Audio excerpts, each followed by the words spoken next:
savoir sur l'économie chinoise, embarquement immédiat dans Classico.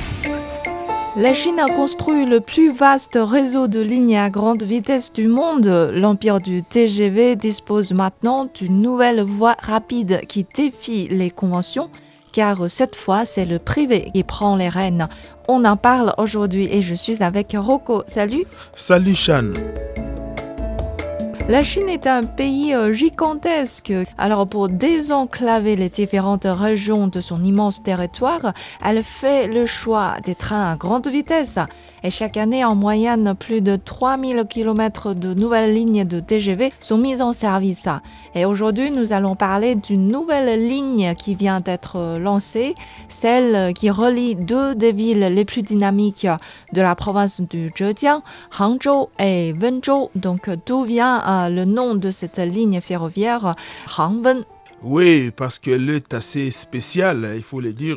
Traditionnellement, le projet de construction de trains à grande vitesse en Chine sont financés intégralement par l'État. Mais pour cette fois, cette voie ferrée a été investie et contrôlée par une entreprise privée locale avec un investissement représentant 51%. Oui, c'est un pourcentage qui permet à cette entreprise de prendre le contrôle et la gestion de cette ligne.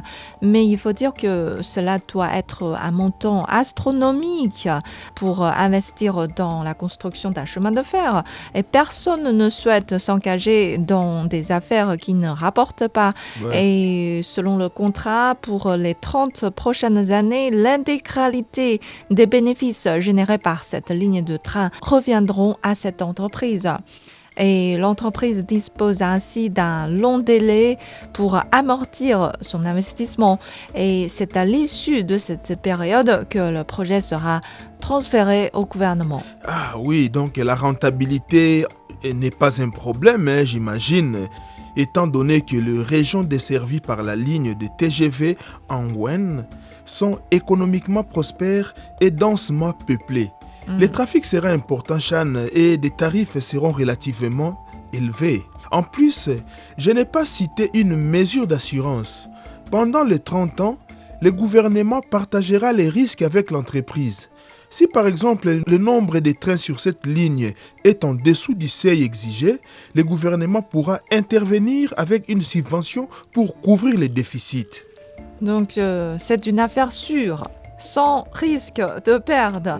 Non. Et il faut dire que la ligne Hangzhou-Wenzhou n'est pas la première investie par le capital privé. La réforme remonte à 2015, quand le gouvernement a encouragé les capitaux privés à participer au projet de train en grande vitesse et à partager les bénéfices. Et le chemin de fer interurbain entre la ville de Hangzhou et Taizhou, toujours dans la province du Zhejiang, a commencé à fonctionner en 2022. Ah, c'est une province très dynamique.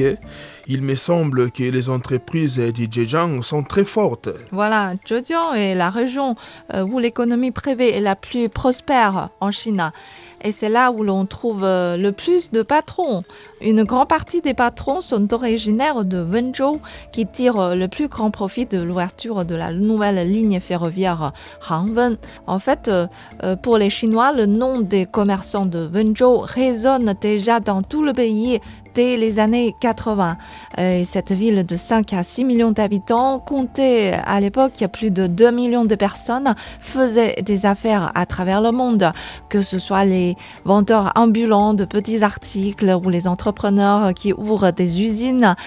Donc chaque famille de Wenzhou est fière de son esprit d'entreprise. Oh, donc tout le monde est presque entrepreneur là-bas.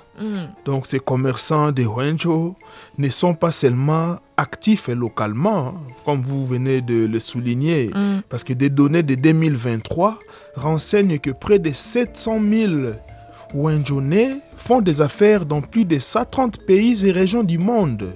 Pour nous les étrangers, Zhejiang a une carte de visite très célèbre, Yiwu.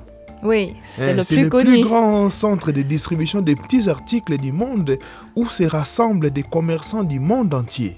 Avant, il fallait 6 heures pour aller et retourner de Yiwu à Wenzhou en voiture. Et maintenant, le trajet ne nécessite que 2 heures. Et la ligne a également réduit à plus d'1 heure le temps de trajet de Hangzhou, capitale de la province, à Wenzhou, donc ville à l'extrémité sud de la province. Pour nous, les Chinois, Wenzhou a une autre carte de visite, puisqu'il abrite le Hollywood en Chine, Hongdian. C'est la plus grande base de tournage de films de Chine, avec plus de 2000 entreprises du secteur cinématographique installées. Et c'est un haut lieu touristique pour les cinéphiles, évidemment, qui peuvent y expérimenter de différents décors, des trames historiques, modernes et contemporains. Et c'est aussi un lieu sacré pour les fans des vedettes, puisque chaque jour, des équipes de tournage viennent filmer ici.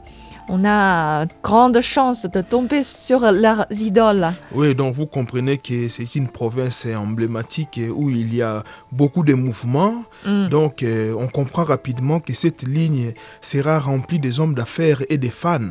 Tout à fait. La gare de Hongdian sur cette nouvelle ligne ferroviaire est à seulement 20 minutes en voiture de la base de tournage. Déjà, je crois, il y a des fans qui ont pris la route. Oui. Et la construction de trains en grande vitesse, c'est un secteur autrefois entièrement géré par l'État. Et maintenant, ce secteur s'est ouvert au capital privé. Et les dernières nouvelles indiquent que les 5 nouveaux projets d'énergie nucléaire approuvés vont également mettre 10% de leurs actions à la disposition du capital privé. Donc c'est en brisant ces barrières que les entreprises privées ont saisi leur opportunité. Voilà, c'est tout pour l'émission d'aujourd'hui. Merci de l'avoir suivi. À la prochaine.